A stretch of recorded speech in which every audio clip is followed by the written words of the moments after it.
Hello and welcome back to NoBS. Today we return to talking about the ice cream company gone woke, one of the biggest ice cream companies in our country that constantly gets political and left-wing. I'm of course talking about Ben & Jerry's. Ben & Jerry's has come under our radar a few times recently, mostly because they make these big political statements that no one really asks for. I remember about a year or so ago they came out with a new flavor called Resist, and it was them trying to get in on like protests and people like fighting for rights and stuff like that. It was really lame. It was a terrible idea that no one asked for. And it's not the only example. We've seen them do countless things that have been pretty offensive, pretty biased, and usually supporting of like left-wing Marxist ideologies. They've had pages on their website talking about white guilt, attacking white people, propping up minorities. All kinds of stuff like that has happened with Ben & Jerry's. And it makes sense if you know a little bit about the company. Essentially, they're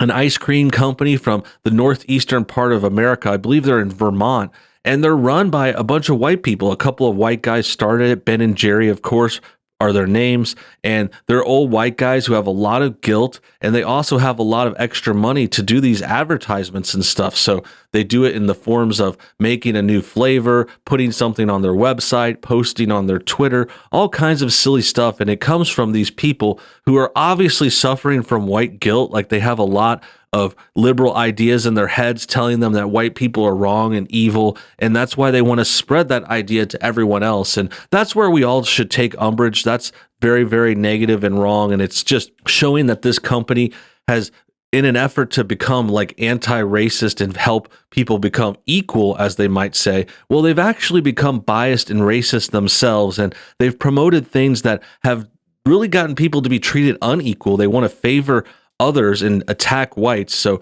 we're going to go over all that today. We're going to talk more about this news story where they're getting some backlash. They're demanding that the United Kingdom accept more illegal immigrants for some reason. I don't know why they're meddling in foreign politics and why they're trying to encourage some other country who already has an immigration problem to take in more. But we're going to talk about that all today soon and more. But first, let's take a quick moment to check out our sponsor. Recently, big Second Amendment cases have not been taken by the Supreme Court. They decided to not look at it anymore, and they said they won't hear any appeals on several cases involving weapons too. This has caused a blow to activists and people who enjoy their Second Amendment, just like me and you. So in order to combat this and show our support for weapon owners, that's why we need to visit our link below this video to check out Beyond Patriots and their great giveaway of their popular Second Amendment coin. For now, you could get them for free just by paying shipping, and all you have to do is click our special link below this video. Hurry up and check out the link and get yourself this beautiful gold coin right now. Thanks for your time, and now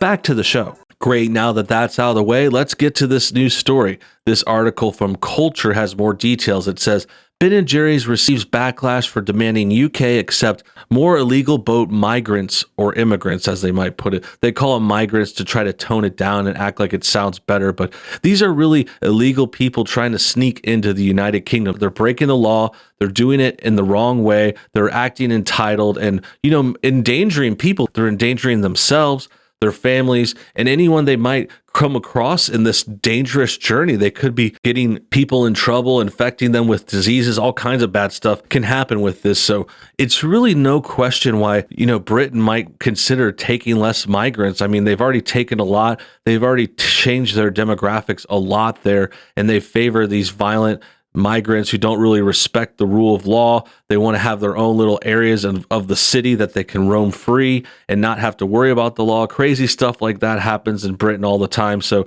this story is wrong for a lot of reasons. I'm already interested because it's good to see them getting a little backlash. Usually we're talking about this Ben & Jerry stuff and they're getting promoted and act like they're heroes, but they're clearly not. They're just biased propaganda pushers, and that's why this story seems really interesting. It's called Ben & Jerry's receives backlash for demanding UK accept more illegal boat migrants, as we said before. And it also says claims they're fleeing war and torture when they're actually fleeing from France to get benefits in Britain. So it's actually not the kindest and the most noble of goals as they claim. They try to act like they're saving the world. These kinds of people at Ben & Jerry's, they fancy themselves these sorts of heroes.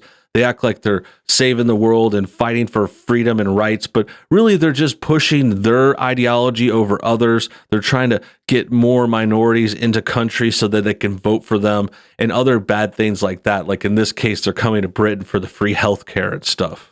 The company woke ice cream manufacturers Ben & Jerry's received a backlash after demanding that the UK accept more illegal boat migrants in yet another example of a corporation trying to push its far-left political agenda. The company drew attention to the increasingly alarming situation in the south coast of England, where around 4,000 migrants have arrived illegally by boat in 2020 so far. Having paid off criminal people smugglers, the migrants are given a de facto taxi service by UK border authorities to the mainland and put up in hotels at taxpayer expense. So already this is bad. I mean, I can't believe they're expected to pay for this stuff. Like the British tax dollars have to go towards these criminals and just putting them up in nice hotels and places and giving them rides and stuff, free stuff all over the place. Like, no wonder they're fleeing to their country. It's like, yeah, that's why they want to get to places like America too. You know, there's a lot of benefits here. There's a lot of opportunity, a lot of nice places to live. So this makes sense, a lot of sense, but that's the thing. I mean, that seems like it could be nice. Like I'll identify with the charity aspect, like you want to help people, but you got to remember there's 4,000 people that came in here in England, like many more are trying to sneak into America, and they're not all nice heroes like trying to run from their evil government. You know, they're not all like that. Some of these people are opportunists. Some of them are really bad. Some of them are taking advantage of the system. Like they're not very respectful all the way around. Like I know they want to paint them that way, but it's just not the case. Like a lot of these people hate America. They're coming in to England to destroy the system and take advantage of it and to push it to the brink of almost falling apart. And yeah, the other thing I'll note is the beginning of this quote is just interesting too, because it points out how a lot of companies are doing this woke, pushing this far left political agenda stuff.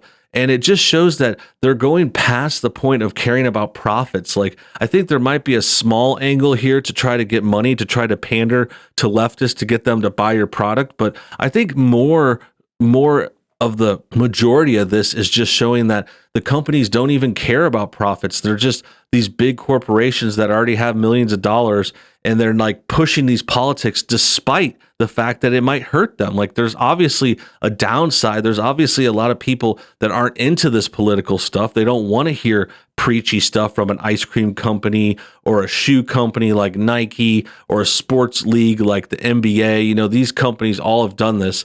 And I think a lot of times what you got to remember is they're pushing these politics in spite of it probably hurting them, it probably being controversial with not only like conservatives and right wingers, but there's a lot of people in the middle who just aren't political. There's a lot of people that don't care about this stuff, and it turns them off, and it's just sad and depressing. And, you know, you don't want to know about all the news sometimes. That's your right. You don't have to be all dialed in like we are. We're more political types here. I know I follow the news. I'm a bit of a news junkie. I think a lot of these viewers, you guys are, you know, that makes sense for us, but that's not everyone. So that's the greater point is these companies come from other realms. They come from selling food, selling clothes, producing sports and making games and tournaments and stuff like that.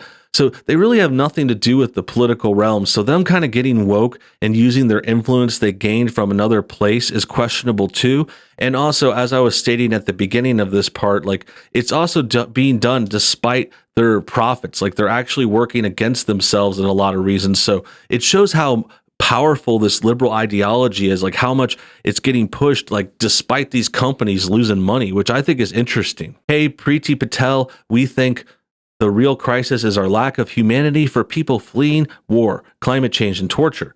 We pulled together a thread for you, tweeted the company. People wouldn't make dangerous journeys if they had any other choice. The UK hasn't resettled any refugees since March, but wars and violence continue. What we need is more safe and legal routes, Ben & Jerry's said in a follow-up tweet. Okay, so here's the other thing we need to debunk here is the idea that taking these people in is going to save them and fix these regions and help the world. I mean, it's a noble thought, and it certainly can help a few individual people, but on a greater scale, this is not even touching the surface of all the problems of the world. This is something I've heard in a few speeches. Actually, there's this numbers channel on Facebook that talks about the numbers of things a lot. So I'm going to try to regurgitate what I heard there, but less specific and less articulate. I'll try to find you guys a link to that video one day. But basically, like, for example, America, Britain, these further developed Western countries, we can take in a few immigrants. It's not that many though. Like America, I think might take in like 1 million a year. Britain is probably going to take in like half of that. They're much smaller. But whichever that is, say it's 1 million, say it's 2 million. I mean, this is not even scratching the surface of these areas and their problems. Like the people in the countries with issues in the war-torn places, like they mentioned here, people fleeing violence, war, climate change, and torture. Well, before we get to the real talk, I mean, climate change is a worldwide phenomenon. If you're going to address that and be honest about it, you can't pretend certain areas are affected more. I mean, I guess maybe you could say the coasts are eroding quicker and there could possibly be people displaced because they're close to the water. But I mean, that's arguable too. I don't see any one of these people fleeing because their house on the beach is getting washed up. I mean, most of these people are broke and they're already lost their houses. They're not rich and living on the water. But that's besides the point. I just want to get rid of the climate change argument and talk about people fleeing war and torture and just bad areas of the world. And the point is, America, UK, Western countries, they can only take in like a few million of these refugees already. If you want to up that up to like a couple million, maybe 2 million for America, 2 million for European countries, because you got to put them together a little bit because none of them are nearly as big as America. And the point is, there's billions of people that are in war-torn areas. Like there are so many out there in Africa, in the Middle East, in parts of Asia. China has a lot of issues. Pakistan and India have war-torn areas. There's poor people like all over the world. So taking in a few million out of like these billions of people that are dying and hurting, it's not even scratching the surface. In fact, it could be called into question and say you're not helping at all. You could be making things worse, because here's the other thing of that argument. Usually the people that leave these war-torn areas are some of the better, stronger, more educated people with a little bit of savings, a little bit of courage. It takes a lot of resources and willpower to leave your country and cross the globe and enter another place as a refugee. So what I'm getting at is they're taking out the best people from these areas, and those people could have helped that area instead of leaving it and fleeing it. They could have helped the area. And that's the greater point, is we really need to start trying to fix the areas that are problematic. We need to talk about how to end the wars and get them help on location instead of just trying to bring them all in to our house. Well, this is our place. We're doing pretty good. But if we keep bringing in these war-torn people, I mean, that'd be great if we could help a lot of people, but we're not even scratching the surface. And also we're taking away some of the best actors that could be helping in those locations. So like I said, I'm not explaining that fully. I know there's a lot more to that argument and that idea, but I think you guys get the gist of it. It's actually can be argued that this kind of immigration and the pushing to take these people from the areas, not only is it not helping, it could be hurting them. So that about wraps up today's video. I hope you guys enjoyed what you saw. Hope you guys understand how Ben & Jerry's is being terrible and biased and pro-liberal, and how this whole problem of illegals is just not only in our country, it's affecting the UK, a lot of places in Europe, and America is one of them, and we're connected with these Western countries. So we do all need to kind of get together and kind of end this meme and get things better for all of us. Comment your thoughts on everything below. Tell me what you think. Also subscribe if you're new. Hit the bell for notifications, and until next time, have a great day.